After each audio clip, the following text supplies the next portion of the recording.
जीवन के साथ योग चैनल में आपका स्वागत है। घुटनों का दर्द, आज इसका दूसरे भाग में हम आपसे चर्चा करते हैं। देखिए, जब हमारे घुटने खूब सूज जाते हैं, देखिए इस तरह से कि हमारे घुटने काफ़ी सूज गए हैं, तो परिणाम क्या होता है? सूजन में हमें करना क्या चाहिए? अगर हम ये तो आइस पैक लगाते हैं तो पूरे घुटनों में 10 से 15 मिनट तक आइस पैक की सेक करें, या हार्ट पैक की सेक करें। हार्ट पैक अगर गर्म पानी से या अन्य से करते हैं तो 10 से 15 मिनट सेक करें। और ध्यान ये रखें, उस सेक करने के बाद हम अपने हाथों से अपने घुटनों की मालिश करेंगे। तो देखिए मालिश कैसे करते हैं, इस तरह से अपने घुटनों को आराम से इसने देते हुए इस तरह से घुटनों की मालिश करेंगे। ये जो ऊपर की कटोरी है इसके चारों तरफ मालिश करेंगे, और फिर यूं भी मालिश करेंगे इस तरह से, फिर यूं भी मालिश करेंगे इस तरह से।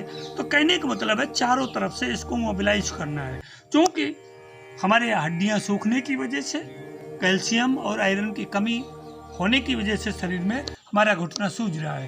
तो जब साइनोवियल फ्लूइड हमारा होने के बावजूद हड्डियां सूख रही हैं, तो इनको हमें मोबिलाइज करने के लिए ये एक्सरसाइज करनी चाहिए। दूसरी चीज़ है कि हम अपने पैरों को इस तरह से समानांतर रख करके ध्यान ये रखें कि सबसे पहले बाएं साइड में इनको आराम से मोड़ें, थोड़ा गति दें, मोबिलाइज करें, सांस छोड़ते हुए, फिर सांस भरते हुए यूं ऊपर आए, फिर सांस छोड़ते हुए दाहिने इस तरह से हम सीधे रहेंगे, केवल पैरों को मोड़ेंगे, फिर इस तरह से, फिर सांस भरते हुए वापस आएंगे, फिर सांस छोड़ते हुए बाएं और सांस छोड़ते हुए दाएं।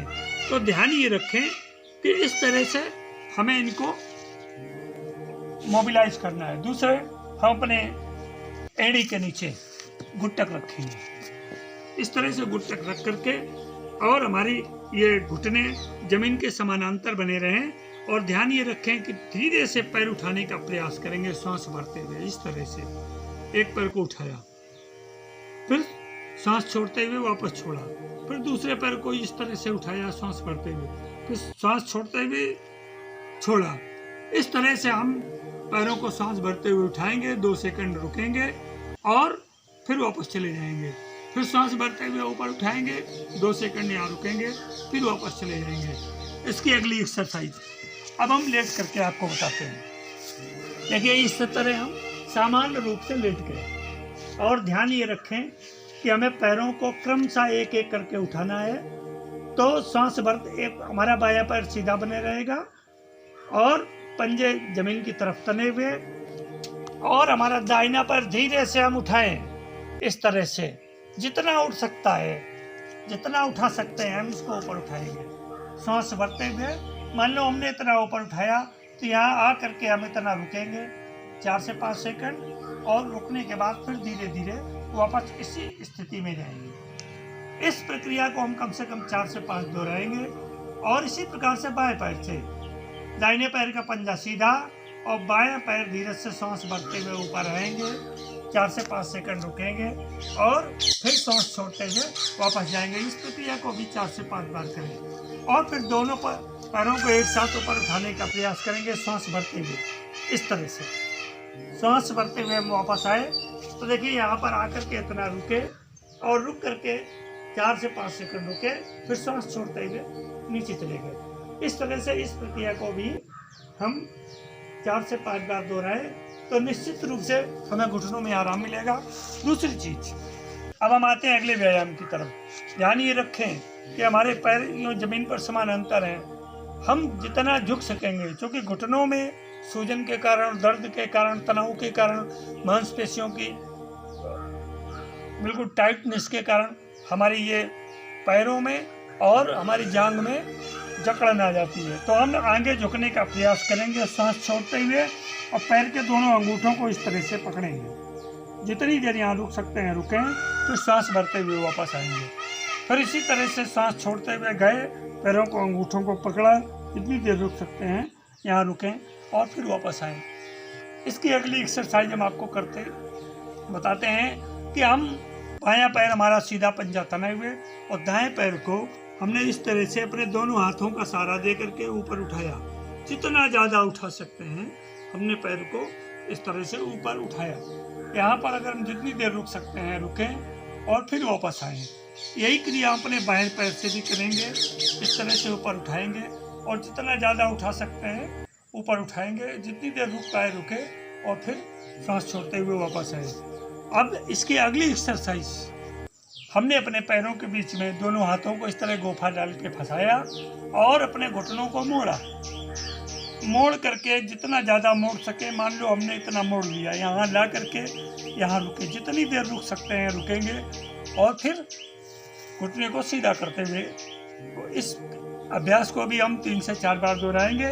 इसके पश्चात हम फिर घुटनों को ऊपर उठाएंगे और बीच में ये लकड़ी का गट्टक या अंगोछे और तौलिया का जो गोला बना करके यूँ रखेंगे और घुटनों को इस तरह से रख करके और यहाँ से दबाने का प्रयास करेंगे। इस तरह से जितना ज़्यादा दबा सकते हैं दबाएं दोनों हाथों से। इस तरह से प्रयास ये करेंगे, जितनी देर यहाँ रुक सकते हैं सांस छोड़ करके उतनी देर रुकेंगे और फिर हम वापस चले जाएंगे। यही प्रक्रिया दोनों पैरों से करनी है।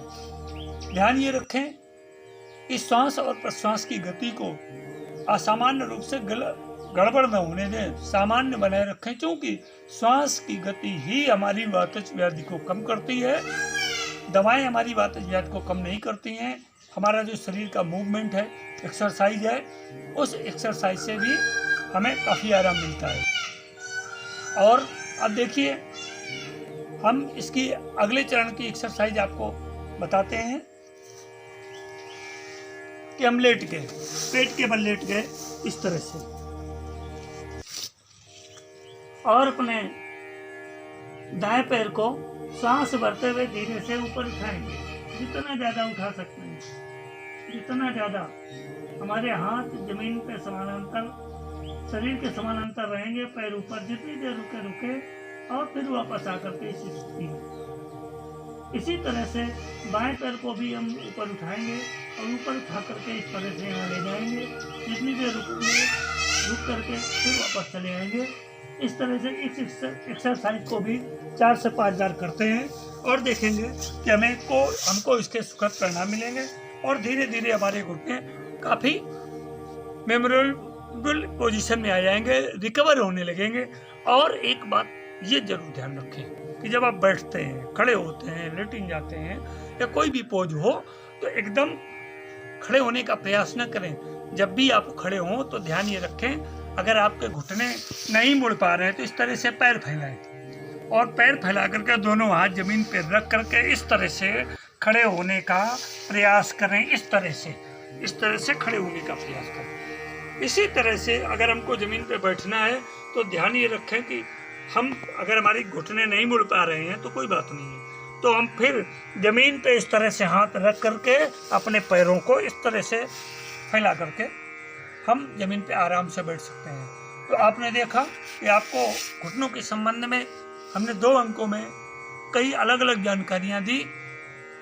ये आवश्यक है कि जब भी आपके घुटनों में दर्द हो, किसी तरह की सूजन हो, तो आप निश्चित होकर के बेफिक्र होकर के घर में न बैठे रहें। आप विशेषज्ञ चिकित्सकों से, वैद्यों से, विशेषज्ञों से इसके विषय में परामर्श लें और आवश्यक हो तो इनकी स्कैनिंग अवश्य कराएं, जिससे आपको ये पता चल सके कि आपके पैरों घुटने में ऑस्टियो आर्थराइटिस है कि ऑस्टियोपोरोसिस है, गठिया है कि या कुछ अन्य कारण है, हमारे हड्डियों में कमी है, ब्लड सेल्स हमारे सूख रहे हैं। तो इस तरह से हम अपना उपचार आसानी से कर सकते हैं। आशा है कि हमारे द्वारा बताए गए इन आसनों से आपको बहुत लाभ मिलेगा। भविष्य में आने वाले अन्य अंकों में भी हम आपको कुछ इसी तरह की जानकारी देते रहेंगे, जिससे आपको इसका लाभ मिलता रहे। ध्यान एक बात का अवश्य रखें, कभी भी दूध खाली मत पिएं। अगर दूध लेना खाली न पिएं, इसमें हल्दी, सौंठ और काली मिर्च जरूर मिलाएं। और दही का प्रयोग अगर करना है तो दोपहर में करें, सुबह शाम दही का प्रयोग न करें। आज इस अंक में इतना ही। इस वातज व्याधि पर आधारित घुटनों के दर्द की ये अंक यहीं समाप्त होता है। साथियों, हमारी ये वीडियो का अंक आपको पसंद आया होगा। खुद तो इसका प्रयोग करें और दूसरों को भी इसको भेज करके इससे लाभ लेने के लिए प्रोत्साहित करें। हमारी इस वीडियो को लाइक, सब्सक्राइब, शेयर और कमेंट अवश्य करें। आपके बहुत बहुत धन्यवाद। हम फिर अगले अंकों में नई जानकारी के साथ मिलते हैं। तब तक के लिए नमस्कार।